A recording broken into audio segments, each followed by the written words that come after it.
Mesdames et messieurs, bonsoir. Merci d'avoir choisi RTI1 à la une de ce 20h. Le Premier ministre Patrick Achi, en visite dans la région du Sud Comoé ce samedi, a lancé au stade d'Aboisseau le projet des chaînes de valeur compétitives pour l'emploi et la transformation économique. Le projet soutenu par la Banque mondiale devrait augmenter la rentabilité des filières de production et améliorer les conditions de vie des producteurs. Le Ramadan 2022 en Côte d'Ivoire a débuté aujourd'hui. La communauté musulmane est en jeûne depuis ce samedi. Le croissant lunaire a été observé hier à Bassawa, dans le département de Dabakala et à Bondoukou. L'annonce a été faite par le Conseil supérieur des imams, des mosquées et des affaires islamiques en Côte d'Ivoire. La paix dossier d'actualité en Côte d'Ivoire. Le ministre de la Réconciliation et de la Cohésion nationale a indiqué aux diplomates africains accrédités dans notre pays. Plusieurs membres du gouvernement ont également pris part à cette rencontre avec les ambassadeurs africains sur la route. Au Mali, l'armée fait état de plus de 200 terroristes tués dans le centre du pays. C'est le bilan de l'opération de grande envergure lancée il y a plus de 10 jours dans le village de Moura, région de Mopti. L'état-major général annonce son attachement au respect des droits de l'homme dans la conduite des opérations. Soyez les bienvenus sur RTI1. Dans la page culture de ce samedi, on évoque notre belle Côte d'Ivoire, le pays de l'hospitalité qui regorge d'atouts touristiques inestimables, du nord au sud, de l'est à l'ouest, sans oublier le centre. On est séduit par la richesse culturelle ivoirienne. Oui, la Côte d'Ivoire est zo. La Côte d'Ivoire est belle. Et c'est le titre d'une chanson conçue à l'initiative de Côte d'Ivoire Tourisme pour vendre, ou si vous voulez bien, pour découvrir autrement la destination Côte d'Ivoire. Mais comment le tourisme ivoirien se réinvente? Nous avons invité la directrice générale de Côte d'Ivoire Tourisme, Madame Maleka Mourad Kondé, pour en parler. Bonsoir, Madame la directrice générale. Bonsoir, Madame Marie. Et bienvenue sur notre plateau. Merci. Alors, dites-nous, pourquoi avez-vous opté pour la chanson, pour promouvoir Côte d'Ivoire Tourisme? N'oubliez pas que la Covid est passée par là. Il faut se réinventer. La réinvention n'est plus une option, c'est une obligation. Et comment faire pour se réinventer avec la promotion de la destination? On a pensé à la chanson pour le rayonnement de la Côte d'Ivoire.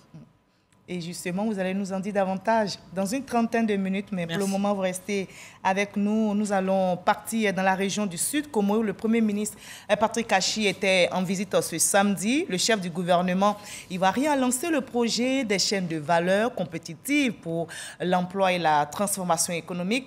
Mais avant cette activité, il a fait un arrêt dans une usine de transformation de caoutchouc à Adaou, à 11 km d'Aboisseau, nous dit Alexis Ouedraogo.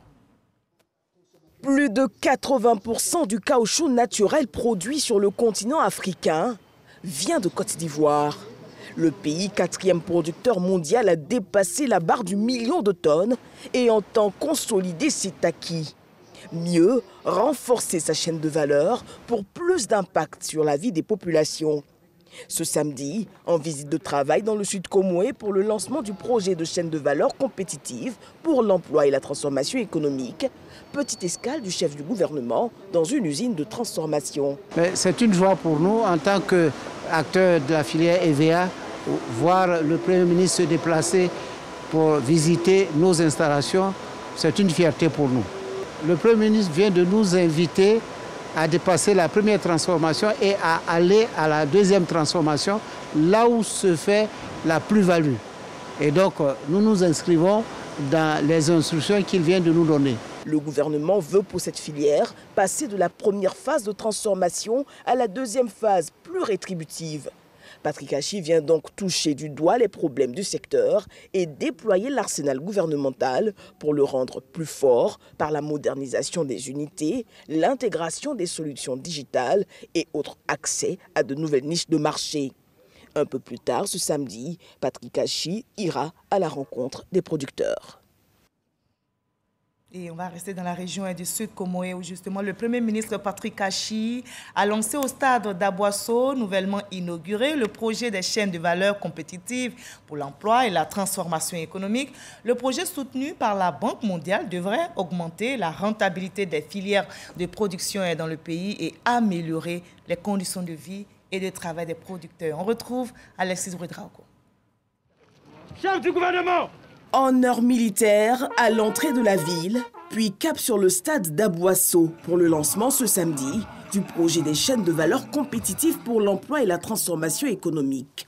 En des termes plus simples, ce projet veut développer la rentabilité des filières clés de production. Le projet vise à améliorer la compétitivité des chaînes de valeur du palmier, de l'EVA, de l'ananas, de la mangue et du plastique, à savoir les granulés faits à partir de pétrole.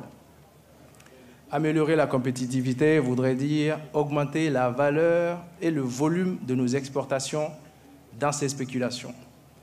Mais le projet vise également à améliorer le revenu de nos planteurs à travers la création d'une plus forte valeur ajoutée dans nos pays. Soutenu par la Banque mondiale avec une enveloppe de 200 millions de dollars jusqu'en 2027, le projet va changer la donne agricole ivoirienne. L'ambition est bien sûr que le développement des filières, à démarrer du producteur et de l'agriculteur, à l'entrepreneur, transformateur, au commercial, crée plus d'emplois et que ceci soit surtout plus rémunérateur. L'idée est que vous génériez et tiriez de plus de valeur des produits que vous produisez déjà. Pour le chef du gouvernement, c'est ici la mise en place d'un paradigme nouveau, apportant plus de richesse aux acteurs premiers de la chaîne. Si vous vendez les fèves de cacao, vous faites la partie du travail la plus difficile, mais vous en retirez le bénéfice le plus faible. La décision du président de la République, dans sa vision Côte d'Ivoire 2030, c'est de dire maintenant que nous avons remis le pays à niveau. Maintenant, il faut nous attaquer véritablement à la transformation structurelle de notre économie, qui veut dire de partir d'une économie qui produit la matière première pour arriver à une économie qui la transforme et qui la vend transformée en gardant toute la valeur ajoutée. Une vision portée de bout en bout par le chef de l'État qui engage le secteur privé. Ceux aujourd'hui qu'on appelle paysans, ce qu'il faut, c'est que demain, on les appelle fermiers. Parce que fermier, ça veut dire que tu as un tracteur, tu as un véhicule, tu as des équipements qui pompent tes produits, tu as des équipements automatiques pour cueillir, tu fais plus ça à la main, tu modernises ton environnement et tu deviens un fermier, tu es une entreprise. Tu transformes également, c'est-à-dire ici, dans la région d'Aboisseau, on va avoir des unités de transformation de tous ces produits que vous avez là. Et le projet est plus ambitieux, transformer le visage des chefs-lieux de région en pôle économique attractif, n'ayant rien à envier au capital, mais surtout intégrer les chaînes de valeur mondiales. Le président a l'intention d'aller encore plus loin pour la Côte d'Ivoire. Pas pour nous, pas pour lui-même, mais aimer son pays, vouloir développer son pays, c'est travailler non seulement pour ceux qui sont là aujourd'hui, mais travailler pour la génération suivante. Au terme de cette rencontre, le Premier ministre a échangé un repas avec producteurs et transformateurs, des échanges francs et pragmatiques. Et en marge de toutes ces activités, le Premier ministre Patrick Kachis a inauguré le nouveau stade de la ville d'Aboisseau. Il est baptisé du nom du président du Conseil régional du Sud Comoé, Eugène Aka Awele. L'ouvrage devrait contribuer au renforcement de cohésion au sein des populations par le sport. Au chapitre religion, le Ramadan 2022 en Côte d'Ivoire a débuté aujourd'hui. La communauté musulmane est en jeûne donc depuis ce samedi 2 avril. Le croissant lunaire a été observé hier à Bassawa, dans le département de Dabakala, et à Bondoukou. L'annonce a été faite par le COSIM, le Conseil supérieur des imams, des mosquées et des affaires islamiques. Cocody Saint-Jean, il est 16 heures. Ce conducteur stationne son véhicule pour exécuter sa prière. Pour lui, il n'est pas question de manquer un seul instant d'invocation à Allah en ce mois béni de Ramadan. À Adjamé, devant cette mosquée, un accent particulier est mis sur la spiritualité. Je fais ces invocations depuis 5 heures du matin pour implorer la miséricorde d'Allah. pendant le mois de Ramadan, le Satan était enchaîné. C'est-à-dire ce qui empêche le musulman de bien adorer Dieu, qui est le diable, est affaibli par la venue du mois de Ramadan.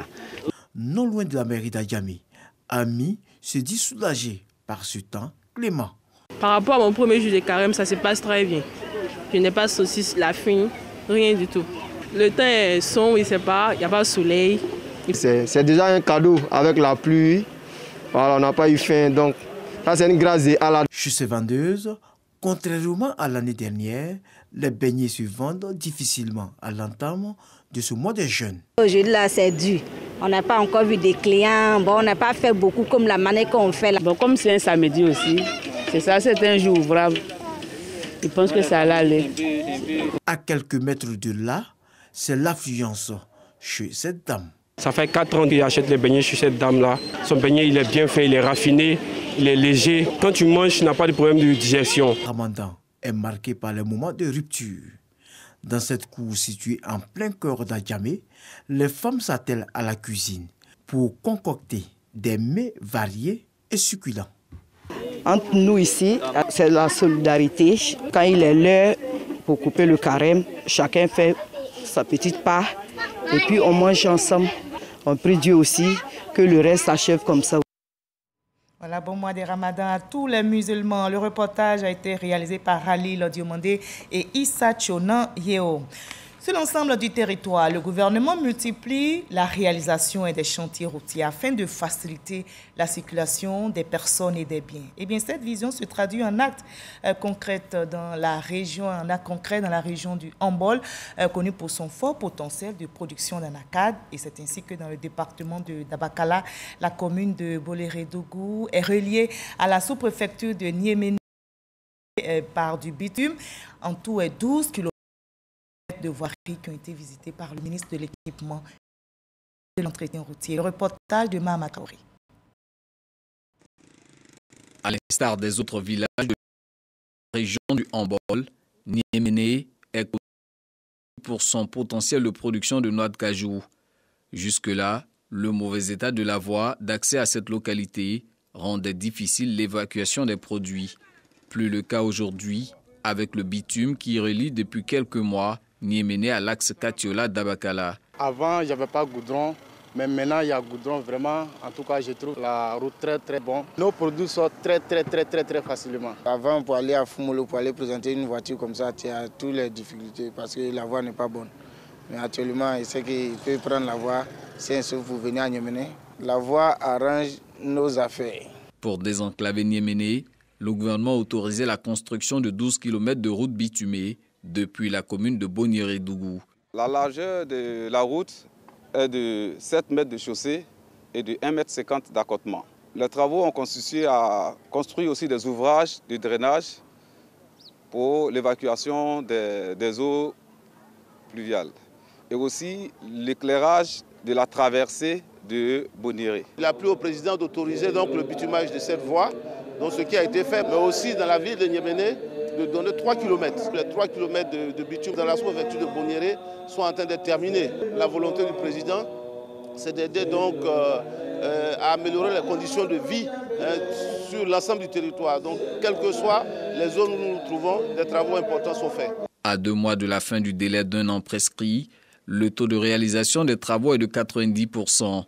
L'entreprise en charge des travaux assure que l'ouvrage sera livré à temps. La Chambre des promoteurs et constructeurs agréés de Côte d'Ivoire et la Chambre des aménageurs urbains des promoteurs constructeurs ont organisé un déjeuner-débat ici à Abidjan, dans la commune du Plateau, avec pour principal conférencier le ministre de la Construction, du Logement et de l'Urbanisme, Bruno Koné-Nabagné, a évoqué plusieurs sujets, dont la question de la parafiscalité, le fonds de garantie, ainsi que toutes les dernières réformes prises au niveau de son département ministériel. Cher Koné. Bruno Koné face aux acteurs de la chaîne immobilière, ça semble être un air de déjà-vu, mais c'est la première fois sous ce format avec les 2 chambres nationales de promoteurs immobiliers réunies.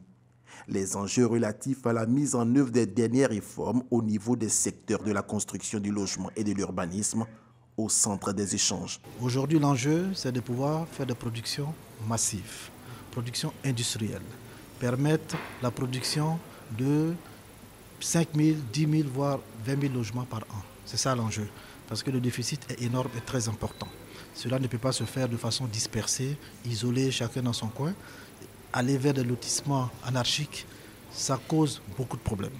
Donc on s'est dit que la logique est allée dans une vision de ville nouvelle, dans une vision de regroupement des promoteurs.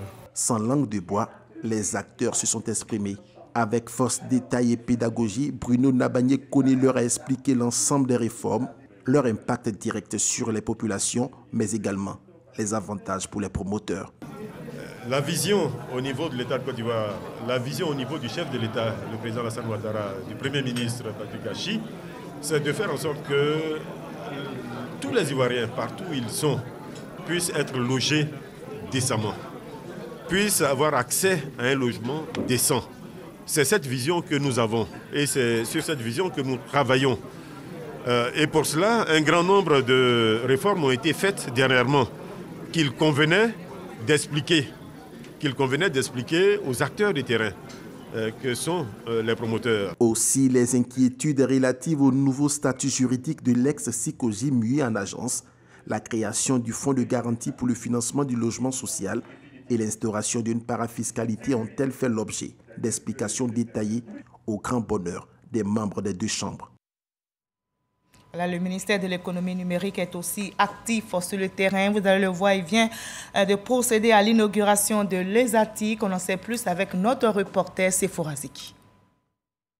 Les ministres Adama Diawara et Roger Adam Félix sur les bancs de l'École supérieure africaine des technologies de l'information et de la communication ESATIC. Pas pour suivre des cours, mais plutôt pour inaugurer le campus numérique Cannes de la dite école. Une plateforme qui a pour vocation la formation diplômante conjointe entre des établissements ivoiriens et français. Le Cannes est un programme monté dans le cadre du hub franco-ivoirien. C'est un partenariat défini entre l'ESATIC et l'École supérieure des technologies industrielles avancées de Bidar en France pour former des étudiants à des diplômes français, n'est-ce pas, sans bouger de Côte d'Ivoire. La mise en œuvre de ce projet est possible grâce au contrat de désendettement et de développement C2D. Vous savez, le processus de C2D, c'est un processus collectif. On s'assoit à la table, français et ivoiriens, et on décide ce qu'on va faire ensemble. Je voulais quand même dire qu'aujourd'hui, j'ai vu une très belle école qui permet aux étudiants de Côte d'Ivoire, mais aussi de la région, d'obtenir des diplômes de qualité internationale. Et ces jeunes sont susceptibles de créer des entreprises, de lancer des start-up et donc de créer des emplois pour eux-mêmes, pour la Côte d'Ivoire, dans un pays où, comme le dit le Premier ministre Patrick Kachi, c'est le secteur privé qui va créer des emplois. Et bien cette école participe à cette ambition et c'est remarquable. Pour les ministres, c'est une chance pour les apprenants de Côte d'Ivoire. C'est vraiment tout un plaisir pour le ministre que je suis de constater que j'ai dans mon écosystème d'enseignement supérieur des structures qui répondent à ce genre de qualité. Il s'agit d'un projet qui va permettre, j'aurais dit, d'initier des partenariats entre les structures d'enseignement supérieur françaises et ivoiriennes. Et cela, c'est tout bénéfice pour nos étudiants. Il est important que nous ayons des jeunes Ivoiriennes, des jeunes Ivoiriens bien formés. Donc ceci garantit des compétences numériques, ceci garantit l'avenir de notre pays et puis faire en sorte que nous puissions entrer réellement dans la cyber-excellence. Depuis sa création en 2012, l'ESATIC a formé 250 masters, tous insérés dans le monde professionnel. Ce campus associé numérique offre ainsi plus de chances aux jeunes et aux cadres des entreprises de figurer parmi les masters de l'ESATIC. Et toutes ces activités elles se déroulent dans une ambiance paisible. La paix, justement, est d'actualité en Côte d'Ivoire. Le ministre de la Réconciliation et de la Cohésion nationale a indiqué aux diplomates africains accrédités en Côte d'Ivoire. Plusieurs membres du gouvernement ont également pris part à cette rencontre avec les ambassadeurs africains sur la paix. Lorgoretti, Abou Sanogo. Et il fait bon vivre en Côte d'Ivoire. La paix et la cohésion sociale sont de retour. C'est le message du ministre de la Réconciliation et de la Cohésion nationale, Kwadjo Kona-Bertin, aux membres du groupe des ambassadeurs africains accrédités en Côte d'Ivoire, au nom du gouvernement ivoirien. Au nom du groupe des ambassadeurs africains, nous féliciter de la très belle initiative du président de la République, son Excellence Alassane Ouattara, pour avoir instruit particulièrement le ministre de la Cohésion nationale pour avoir cet échange avec les ambassadeurs africains. Donc c'est un échange qui s'est déroulé dans de très bonnes conditions et qui nous a permis, nous en tant que diplomates, d'aller à la source de l'information. Pour Kwadjo Konabertin, cette paix retrouvée traduit les preuves et les efforts multiples du président de la République Alassane Ouattara en faveur de la consolidation de la paix. Nous avons engagé le dialogue politique qui s'est soldé par la signature de l'ensemble des acteurs des rapports final. Pour dire que cette 5e phase du dialogue a abouti à quelque chose de concret, allant dans le sens de la consolidation de la paix sociale. Les ambassadeurs africains qui étaient en Côte d'Ivoire sont nos partenaires. On leur a fait le point. Ils ont essayé, bien sûr, de comprendre. On a essayé d'apporter quelques réponses. Et je pense qu'on est sortis tous avec la même conviction que la Côte d'Ivoire est engagée résolument dans la voie de la paix, dans la voie de la réconciliation. Le ministre de la Réconciliation et de la Cohésion nationale, Kwadjo Konabertin, a également fait remarquer que le dialogue avec les représentants des nations africaines est un axe fondamental de la politique du gouvernement. Au chapitre politique de ce 20h, les membres du directoire du RHDP se sont retrouvés pour une séance de travail. Au thème de cette rencontre, plusieurs décisions ont été prises, dont le soutien du parti à l'action gouvernementale à travers des stratégies qui vont toucher tout le pays. Le reportage d'Éric Goré. Le RHDP adopte une nouvelle stratégie pour redynamiser le parti des oufouettistes. Une volonté des membres du directoire de ce parti politique qui va se traduire en actes. Le rôle sera essentiellement de faire remonter les informations sur l'action gouvernementale, tant au niveau national qu'au niveau des différentes régions. Le RHDP a porté la candidature du président Ouattara. Le RHDP a porté le projet de société, le programme de gouvernement du président Alassane Ouattara. Il s'agira donc pour les points focaux des ministères donc de remonter au secrétariat national en charge des relations avec les points focaux les éléments sur l'action gouvernementale. Tous les ministères ont été regroupés en 3 entités. Donc nous avons les ministères du développement économique, donc tous les ministères concernés par ces points auront donc leurs points focaux. Nous avons ensuite les ministères des infrastructures et du cadre de vie. Et ensuite, nous avons les ministères d'administration et du développement social. Le rassemblement des oufouettistes va faire une part belle aux militants. Désormais, les militants de la base seront au cœur de ce parti politique. Remettre le militant au cœur du parti. Son objectif final est de donner une identité propre au RHDP, un parti national creusé de toutes les sensibilités. Le plan a proposé les outils d'information et de communication pour assurer la promotion et le rayonnement du parti. Et bien évidemment, ce document a été adopté par le directoire, vu sa pertinence et la richesse des propositions qui ont été faites. Donc ce document proposé par le secrétaire exécutif adjoint en charge de la communication et de la propagande a été validé par le directoire. Pendant 4 heures d'horloge, Gilbert Kafana Koné et ses lieutenants ont travaillé à rechercher des méthodes innovantes qui vont donner un nouveau souffle au parti. Et on passe à présent au point de l'actualité sanitaire dominée par le coronavirus dans notre pays.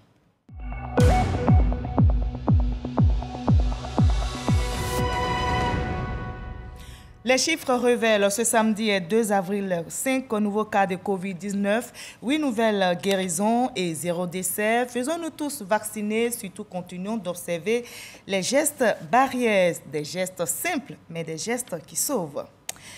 Les femmes commerçantes de Yopougon, camp militaire, ont le sourire aux lèvres. Elles ont un marché moderne. Ce joyau architectural, construit sur fonds propres par le conseil municipal, a été inauguré par le ministre du Commerce et de l'Industrie, Souleymane Diarra-Souba. Et c'est en présence du ministre d'État, Gilbert Kafana Koné, maire de la commune.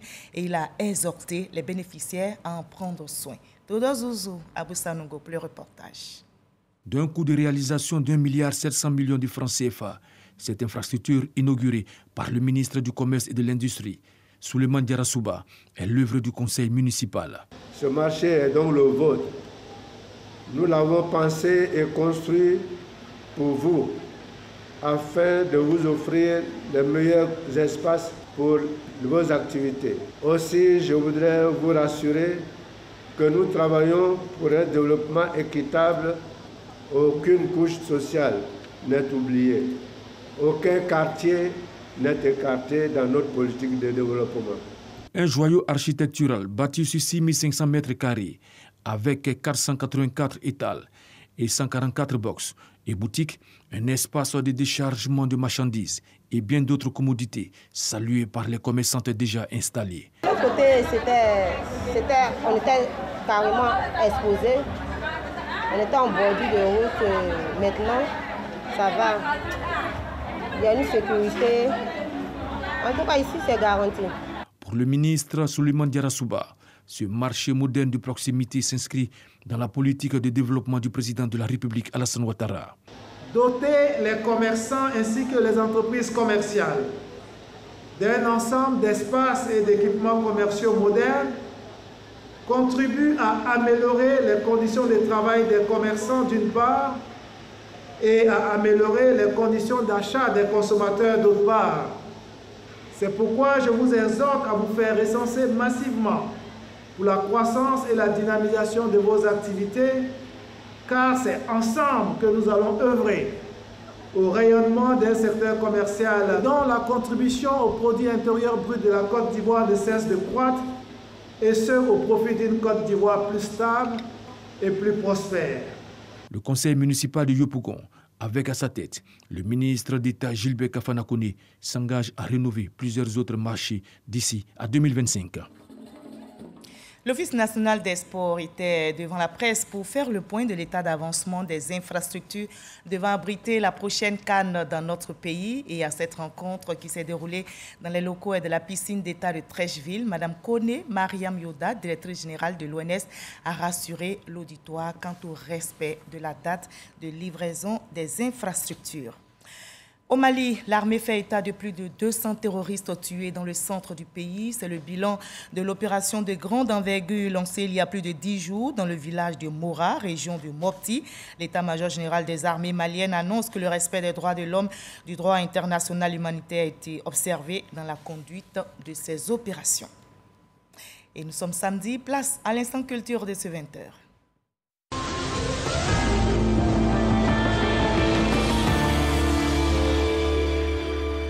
Et je vous retrouve avec plaisir, Mme Malika Mourad Kondé. Je rappelle que vous êtes la directrice générale de Côte d'Ivoire Tourisme.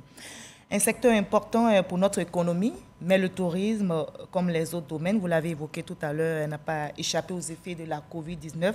Dites-nous donc, dans quel état se trouve aujourd'hui le tourisme ivoirien?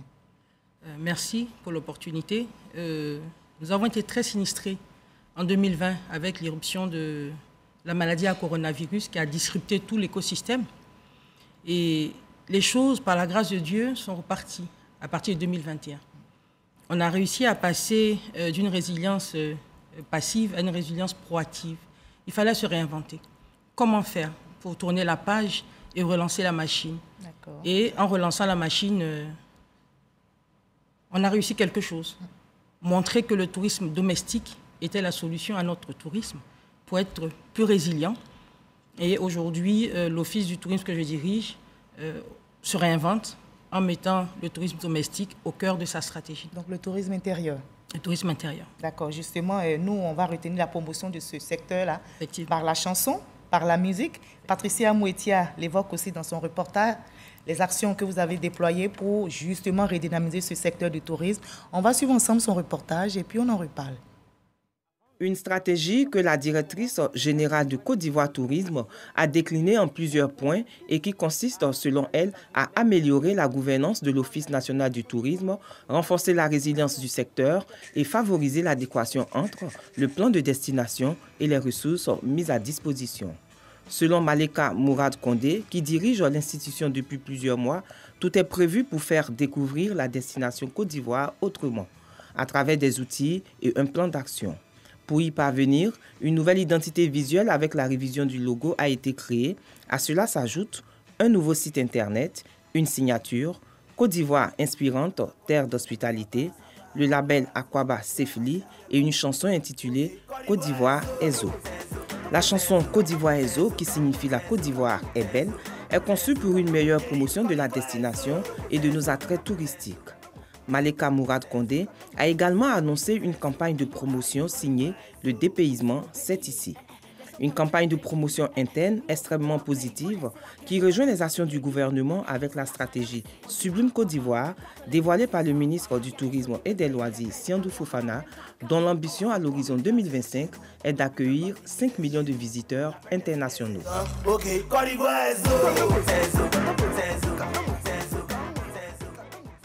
Côte d'Ivoire Ezo, la Côte d'Ivoire est belle. Alors, donnez-nous 5 raisons principales, Madame la Directrice Générale, de visiter la Côte d'Ivoire et non un autre pays. La Côte d'Ivoire est un pays d'hospitalité.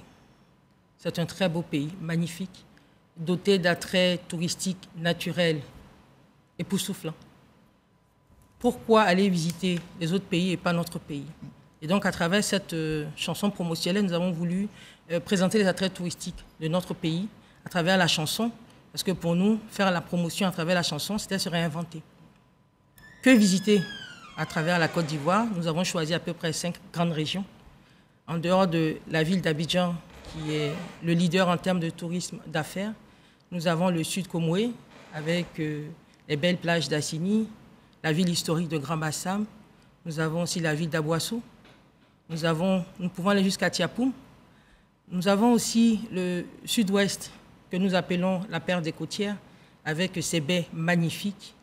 On se croirait dans certaines régions que nous n'allons pas citer, pour dire que le dépaysement, c'est ici.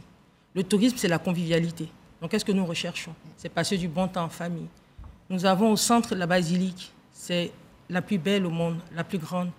Pourquoi ne pas faire un tour dans la ville de Yamoussoukro, découvrir les charmes de cette basilique? Et à l'ouest? Et à l'ouest, quand on parle de l'ouest, c'est la nature qui se dévoile à nous, avec cette réserve magnifique du Monemba, la réserve de Taï. N'oublions pas que nous avons la conservation des singes et des chimpanzés dans la région. Il y a du potentiel. Et le nord?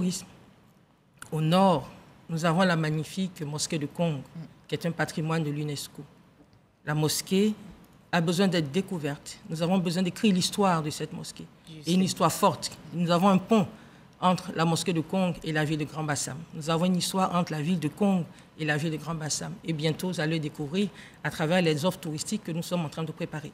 D'accord. Et justement, avec votre équipe, vous êtes engagé à nous faire découvrir cette destination Côte d'Ivoire. Mais autrement, sur quoi allez-vous mettre l'accent? On met l'accent sur la convivialité, rappeler l'hospitalité légendaire de la Côte d'Ivoire. Et vous savez que nous bénéficions d'un tourisme gastronomique extraordinaire. Richesse culturelle, richesse gastronomique. Et donc, il nous faut présenter tous ces atouts à nos différents résidents en Côte d'Ivoire, nos concitoyens, mais aussi montrer que ces différentes villes et ces régions sont accessibles. Parce que vous savez que ce n'est pas l'offre qui structure la demande, c'est la demande qui structure l'offre. Et le prix est un facteur important dans la stratégie de développement touristique. Justement, puisque vous voulez développer le tourisme domestique, vous savez que les réceptifs hôteliers souvent sont chers pour certains ménages, pour certaines bourses. Ce n'est pas à la portée de tous. Alors, qu'est-ce que vous comptez faire justement pour nous permettre de visiter tous ces beaux sites que vous avez cités entre autres? Nous travaillons à la réinvention de l'organisme, à l'Office du tourisme. La solution la plus simple, c'est de travailler sur un tourisme social, de faire en sorte qu'on puisse accompagner les moins nantis à pratiquer ce tourisme. Comment le faire? C'est de faire en sorte peut-être que les plus nantis participent à la promotion touristique et à l'accompagnement des familles les moins nantis. Comment ça se fait? On le comprend comment? Bon, on peut le faire en instaurant une petite taxe de séjour, pourquoi pas, mais par palier, pour toucher les plus nantis, qui pourraient contribuer à l'émission de chèques vacances, comme ça se passe dans plusieurs pays. Il y a aussi la possibilité de mettre en avant des tarifs pour les moins nantis, à travers des cartes qui pourraient être distribuées à des familles. Aujourd'hui, le gouvernement parle de Côte d'Ivoire solidaire. Et pourquoi pas le tourisme solidaire? C'est aussi possible, il faut y penser. Il y a des pistes de solutions et la finalité, le dernier mot reviendra à l'État de Côte d'Ivoire. Et la qualité aussi, elle fait partie de votre action. Ah oui, on ne peut pas parler de construction de la destination sans parler de qualité. Et la qualité, c'est avant l'arrivée du client, pendant son séjour et à son départ, c'est-à-dire la gestion de la relation client. Si nous n'avons pas un service de qualité, nous ne pouvons pas parler de destination touristique. Mais pour parler de qualité, il faut aussi un bon capital humain. Et le capital humain, il viendra avec la formation. Et si nous n'avons pas une formation adéquate, nous ne pouvons pas par la suite donner ce service de qualité que nos concitoyens attendent.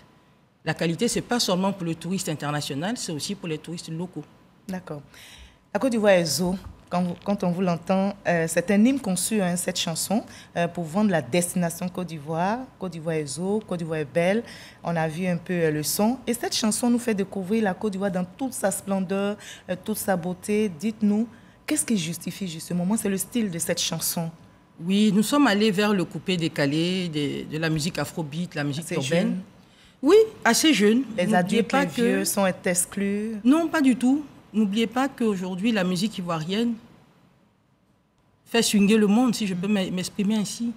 Les plus grands chanteurs européens s'inspirent de la musique ivoirienne. Les plus grands compositeurs aujourd'hui, de grands chanteurs internationaux, nous avons parmi ces personnes à des Ivoiriens. Donc la Côte d'Ivoire aujourd'hui est au cœur de la musique urbaine dans le monde. Et pourquoi pas travailler avec ces jeunes-là qui contribuent au rayonnement d'autres artistes? Pourquoi ne pas les utiliser pour contribuer au rayonnement de la Côte d'Ivoire?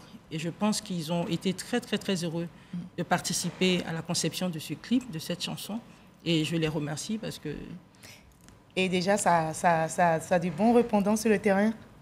Oui, bon répondant, mais vous avez l'exclusivité, le clip n'est pas encore rendu public. Après notre émission aujourd'hui, on passera à la promotion et nous ferons en sorte que... Tamsir, Elone, Fior de Bior et Mosti nous accompagnent dans la promotion, ainsi que tous les influenceurs qui ont accepté de travailler avec Côte d'Ivoire Tourisme pour aider à la promotion de la destination Côte d'Ivoire. Et il y a aussi quand même un message linguistique. Quand on parlait de Côte d'Ivoire et zo, on pouvait dire la Côte d'Ivoire est belle, mais quand on dit Côte d'Ivoire et zo, c'est un langage qui est typique aux Ivoiriens quand même. Oui, c'est typique aux Ivoiriens parce qu'on cible les Ivoiriens. On cible les résidents en Côte d'Ivoire. Donc il fallait trouver une identité. Et notre identité, c'est celle-là, Côte d'Ivoire et zo. La Côte d'Ivoire est zo. C'est pour dire que la Côte d'Ivoire est belle. Oui. Et pour vous, chacun doit s'investir dans le tourisme. Qu'est-ce que cela nous rapporte individuellement? Ce que nous devons comprendre, c'est que chacun d'entre nous est un ambassadeur. Aujourd'hui, nous travaillons à ce que les sociopros soient des ambassadeurs. Parce que le service qu'ils vont rendre à un touriste fera de lui un ambassadeur.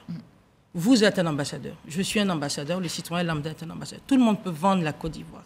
Et nous devons faire en sorte que le tourisme devienne une véritable économie. Une économie touristique qui en même temps permettra de réduire la pauvreté en milieu rural, créer des emplois pour les jeunes et aussi aider les femmes en milieu rural. Parce que nous cherchons aujourd'hui à faire la promotion en Côte d'Ivoire d'un tourisme durable, équitable et responsable. Quand on parle de tourisme, on pense aux personnes qui viennent de l'extérieur, qui vont venir visiter les sites. Donc, quand on parle de pourcentage en termes de participation, alors on pense que c'est en cela que le tourisme est relancé.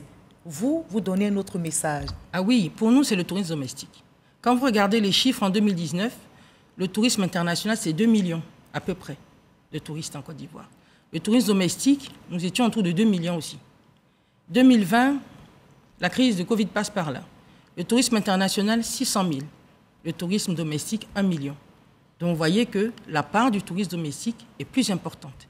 Donc, il nous faut pousser la machine un peu plus loin, faire un peu plus de promotion, faire prendre conscience à nos concitoyens, à nos résidents en Côte d'Ivoire, qui sont aussi des touristes.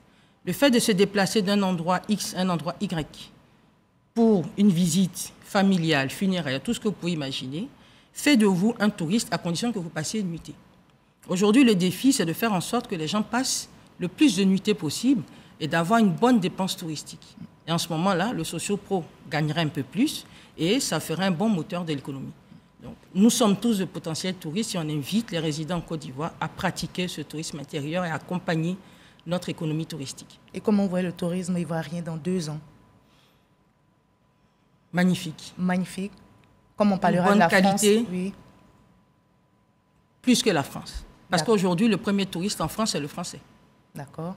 Et c'est ce que vous voulez Et nous voulons aujourd'hui que le premier touriste en Côte d'Ivoire, que ce soit les résidents en Côte d'Ivoire. Et on n'a pas besoin d'être riche pour s'intéresser au tourisme? Non, le touriste est accessible à tous. Nous sommes en train de travailler sur des offres grand public, travailler sur des offres pour les plus nantis, que tout le monde puisse se retrouver dans ce tourisme que nous voulons à la sauce ivoirienne. Merci beaucoup. C'est moi. Quand on parle de la Côte d'Ivoire, c'est non seulement les vêtements, c'est aussi la langue, diversité culturelle, c'est aussi la danse, la gastronomie, c'est un tout. Effectivement.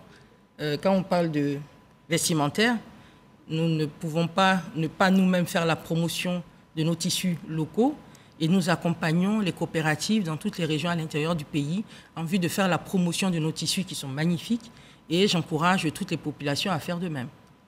Merci beaucoup, Madame Mourad. Merci d'avoir été notre invitée de la page culture de ce 20h. Merci pour ce tourisme domestique auquel nous nous intéressons aussi. Vous nous avez dit, nous sommes tous appelés à nous investir dans le tourisme et cela va booster notre économie. Merci d'avoir été avec nous. Merci surtout d'avoir été notre invitée de la page culture de ce 20h. Je rappelle que vous êtes la directrice générale de Côte d'Ivoire Tourisme, Malika Mourad Condé. La Côte d'Ivoire est où? Et la Côte d'Ivoire est belle. Merci d'avoir été avec nous. Voilà, la Côte d'Ivoire, c'est le pays de l'hospitalité. Vous l'avez entendu, terre d'accueil avec ses atouts touristiques. On peut citer le parc national du Bonko, le musée du costume, les cascades de Mans, la basilique Notre-Dame de la Paix de Yamoussoukro, vous l'avez entendu, les plages d'Assini. Bref, la liste est longue. Retenez tout simplement que la Côte d'Ivoire est zo, la Côte d'Ivoire est belle. Venez la visiter. Ce journal est terminé. Merci de l'avoir suivi. À demain 20h avec le même plaisir.